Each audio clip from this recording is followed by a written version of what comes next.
Día 52. Levítico 13. Dios le dijo a Moisés y a Aarón: cuando alguien tenga en la piel hinchazones, manchas o llagas, deberá presentarse ante uno de los sacerdotes.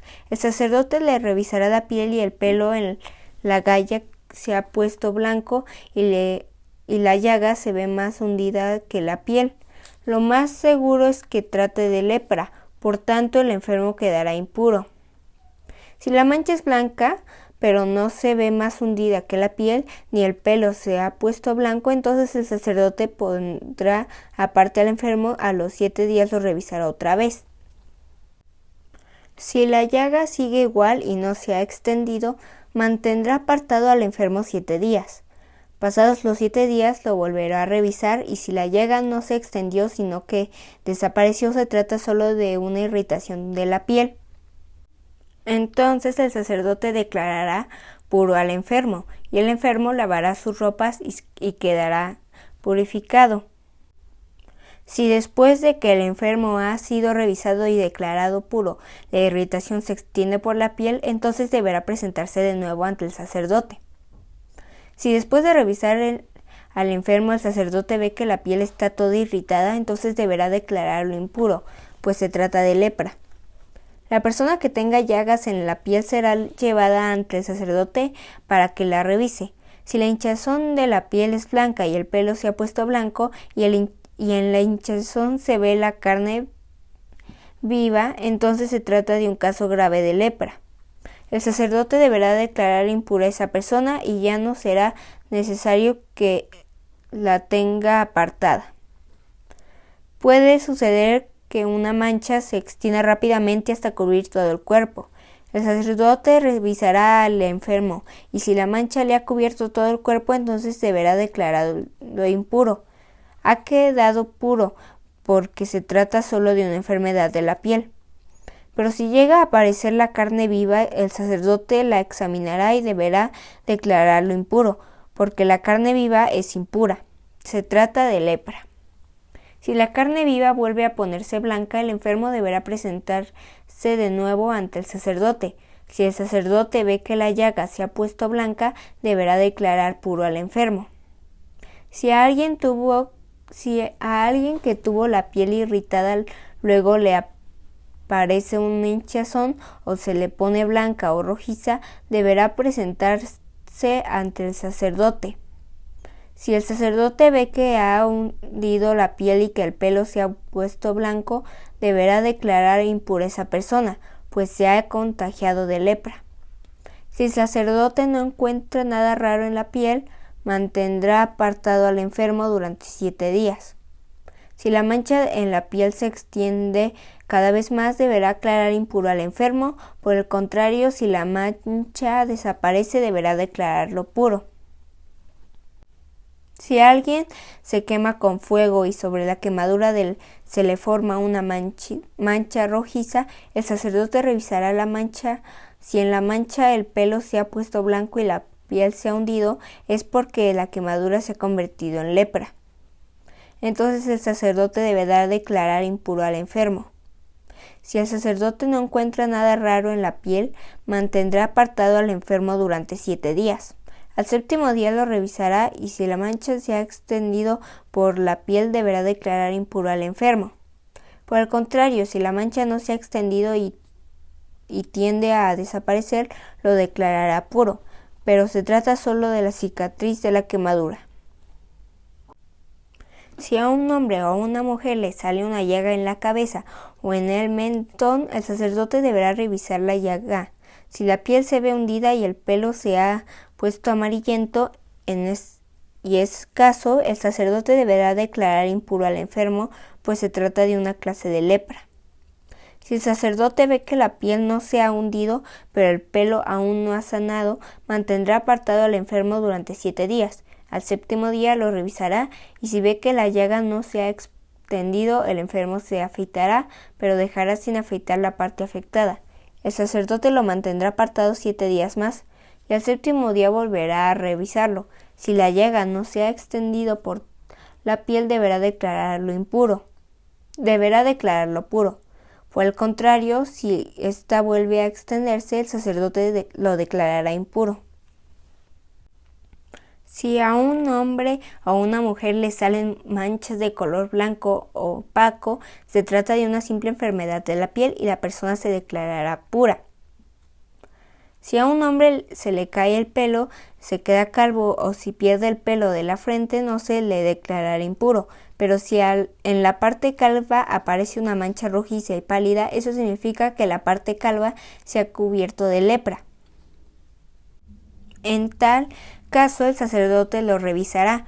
Si ve que la mancha tiene el mismo aspecto que la lepra que brota en la piel, ese hombre está leproso y por lo tanto deberá declararlo impuro.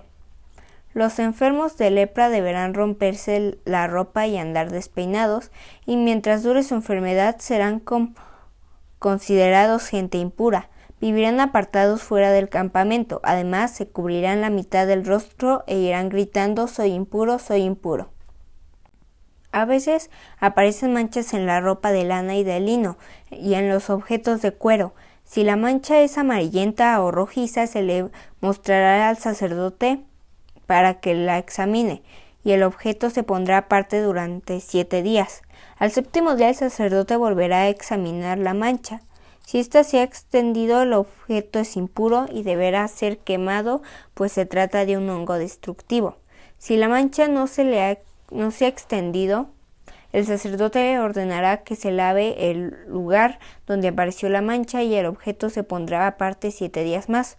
Una vez lavada la mancha, el sacerdote volverá a examinarla y si no ha desaparecido, se quemará el objeto, pues es impuro.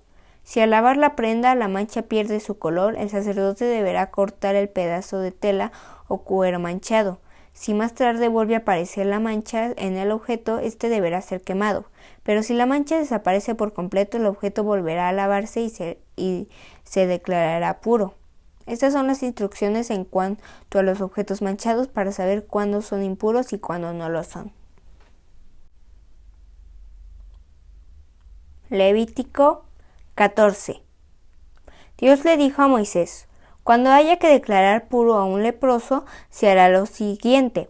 El enfermo deberá presentarse ante el sacerdote, quien saldrá del campamento para examinarlo.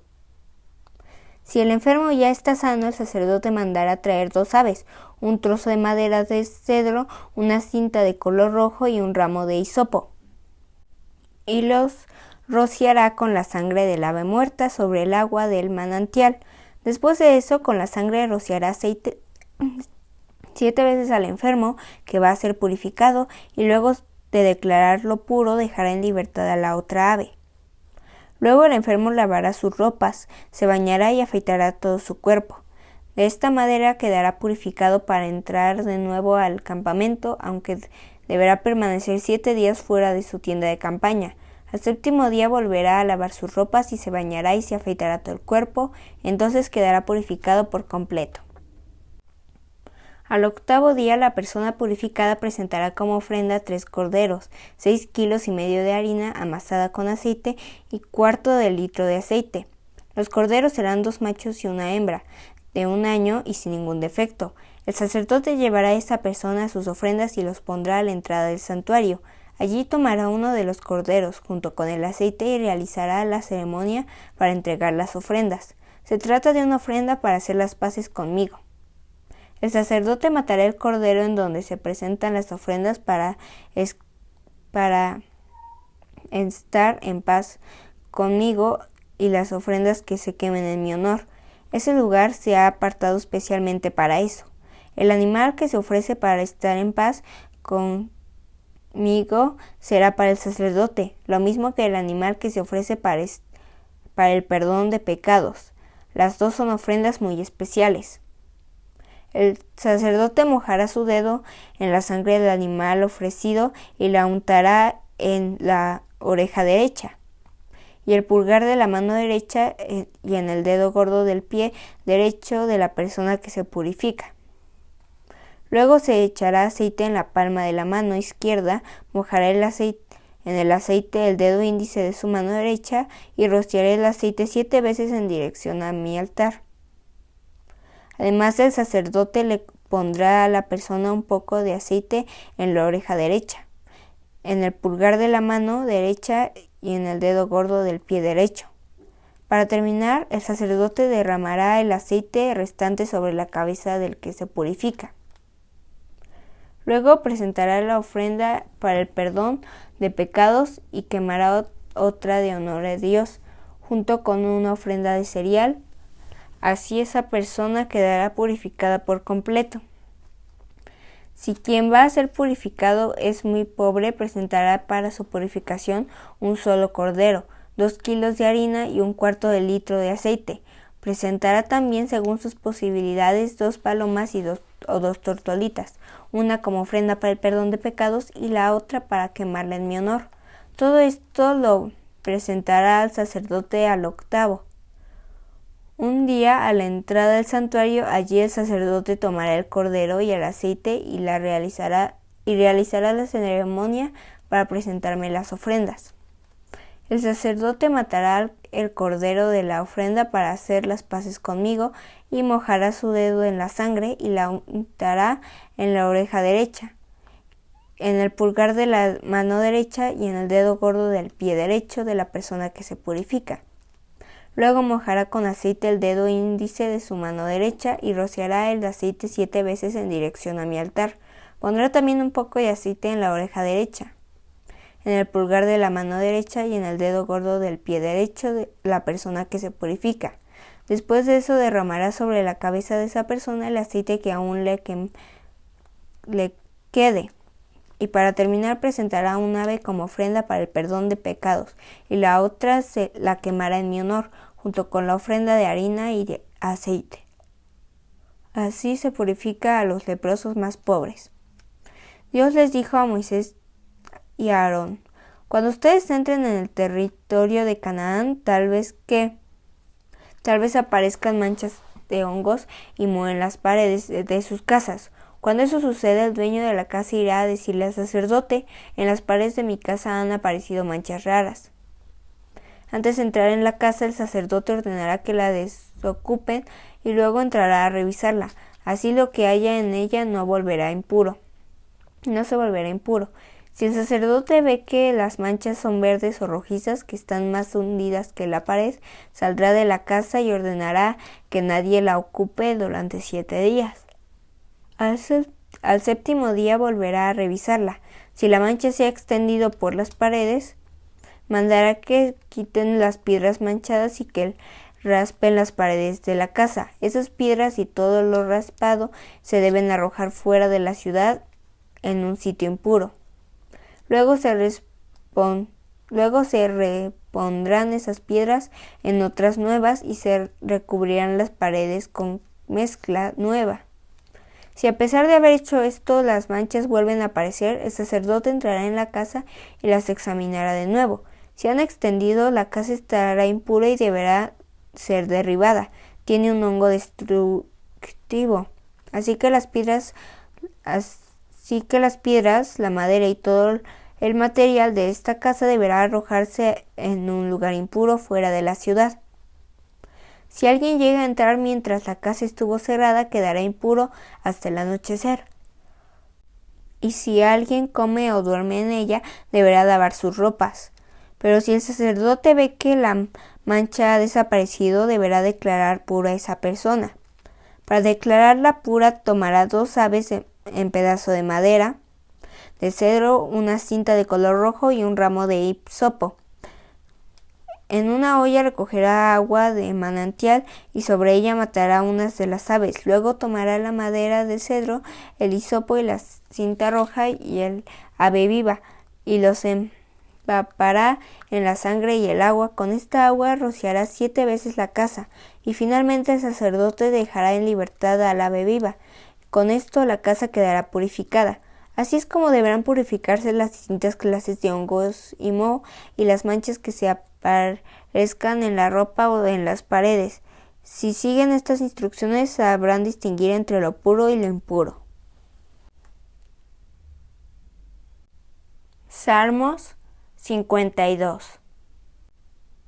David compuso este poema cuando Doeg, el edomita fue a decirle a Saúl: David ha ido a la casa de Ahimelech.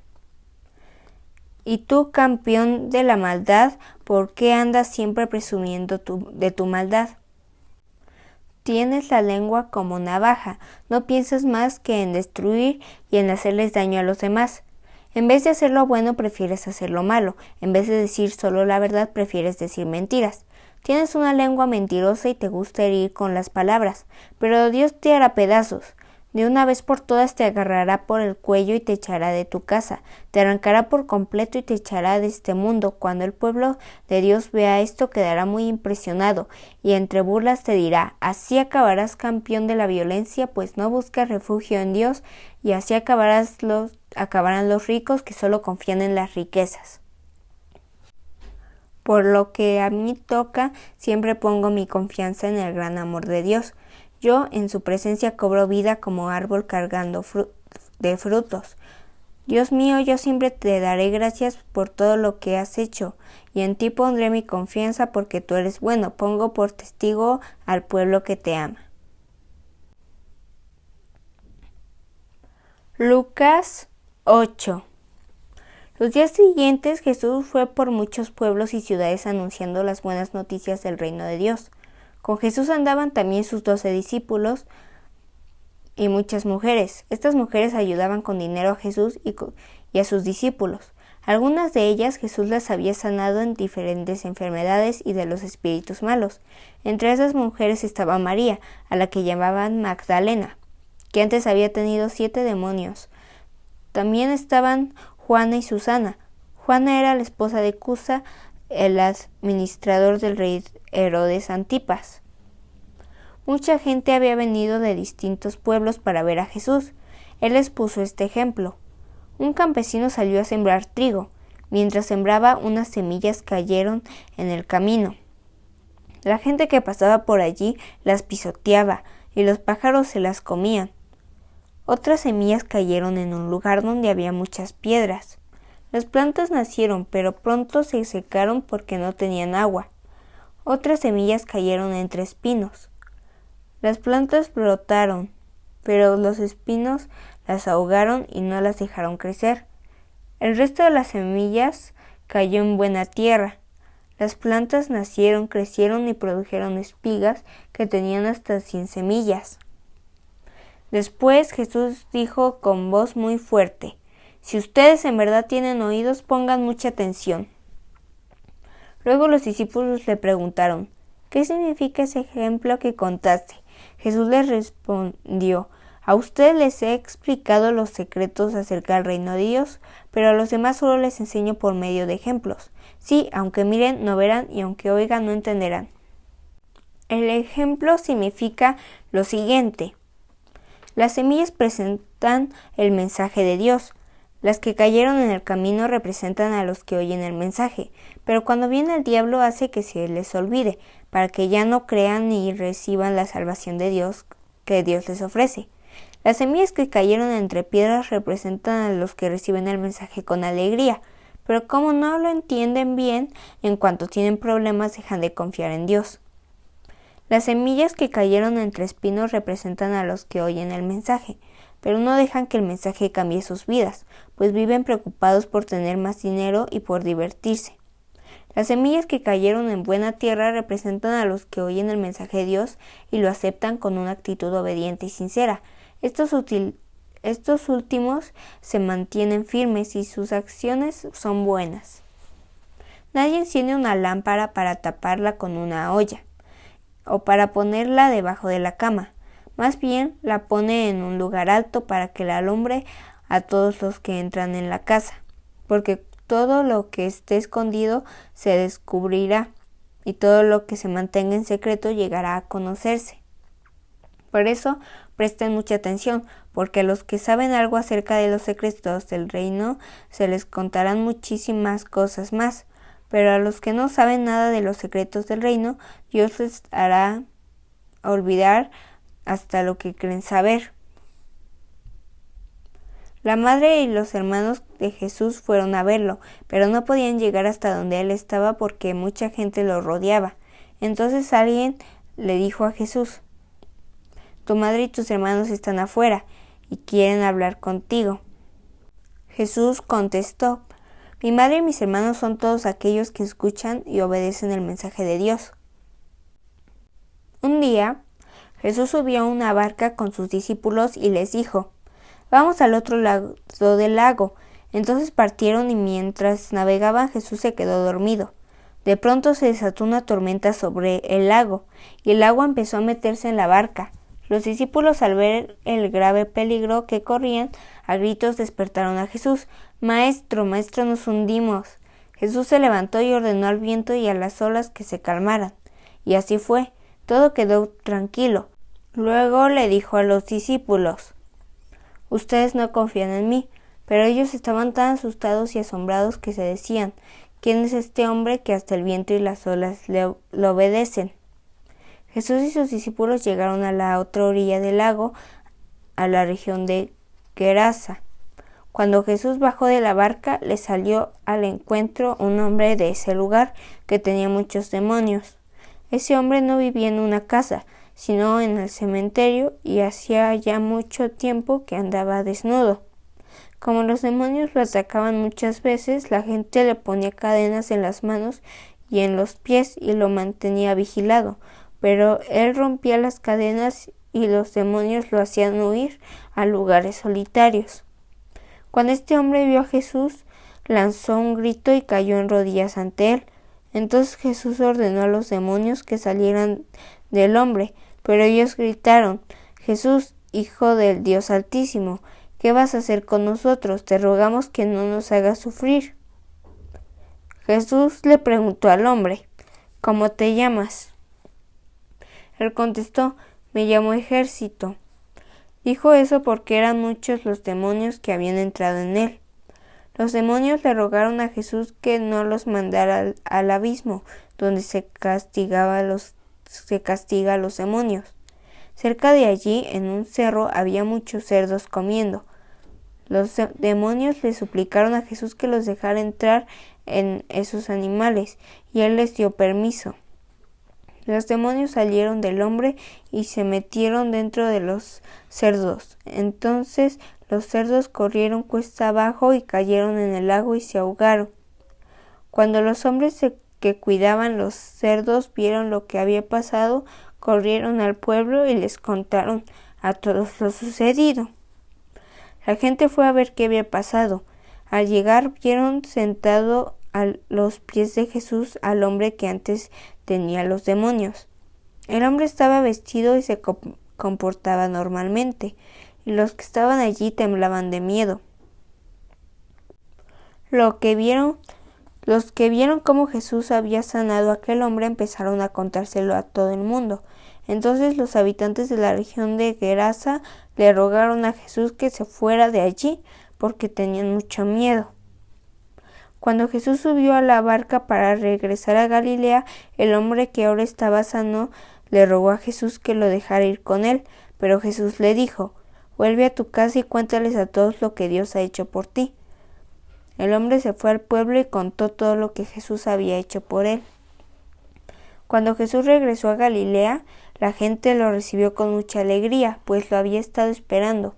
En ese momento llegó un hombre llamado Jairo. Jesús, que era jefe de la sinagoga, se acercó a Jesús, se inclinó hasta el suelo y le suplicó que fuera a su casa porque su única hija, que tenía 12 años, se estaba muriendo. Jesús se fue con Jairo, con mucha gente lo siguió y se amontonó alrededor de Jesús. Entre esa gente estaba una mujer enferma. Desde hacía 12 años tenía una enfermedad que le hacía perder mucha sangre. Había gastado mucho dinero en médicos, pero ninguno había podido sanarla. Ella se acercó a Jesús por detrás, tocó lentamente su manto y enseguida quedó sana. Entonces Jesús le preguntó a la gente: ¿quién me tocó? Como todos decían que no había sido ninguno de ellos, Pedro le dijo: Maestro, ¿no ves que todos se amontonan a tu alrededor y te empujan? Pero Jesús volvió a decirles: estoy seguro de que alguien me ha tocado. Sentí que de mí salió poder. Cuando la mujer vio que ya no podía esconderse, temblando de miedo, fue y se arrodilló delante de Jesús. Luego, frente a todos los que estaban allí, contó por qué había tocado el manto de Jesús y cómo de inmediato había quedado sana. Jesús entonces le dijo a la mujer: «Hija, fuiste sanada porque confiaste en mí, puedes irte en paz». Jesús no había terminado de hablar cuando llegó un mensajero que venía de la casa de Jairo y le dijo: «Ya murió su hija, no moleste usted al maestro». Al oír esto, Jesús le dijo a Jairo: «No tengas miedo, confía en mí y ella se pondrá bien». Cuando llegaron a la casa, todos lloraban y lamentaban la muerte de la niña, pero Jesús les dijo: «No llore, la niña no está muerta, solo está dormida». La gente empezó a burlarse de Jesús, pues sabían que la niña estaba muerta. Entonces Jesús entró con Pedro, Santiago y Juan, Jairo y la madre de la niña, y no dejó que nadie más entrara. Tomó de la mano a la niña y le dijo: «Niña, levántate». La niña volvió a vivir y al instante se levantó. Jesús mandó entonces que le dieran a la niña algo de comer. Los padres estaban muy asombrados, pero Jesús les pidió que no le contaran a nadie lo que había pasado. Aquí tienes más videos. Suscríbete, activa la campanita, comparte y deja tus comentarios. Gracia y paz.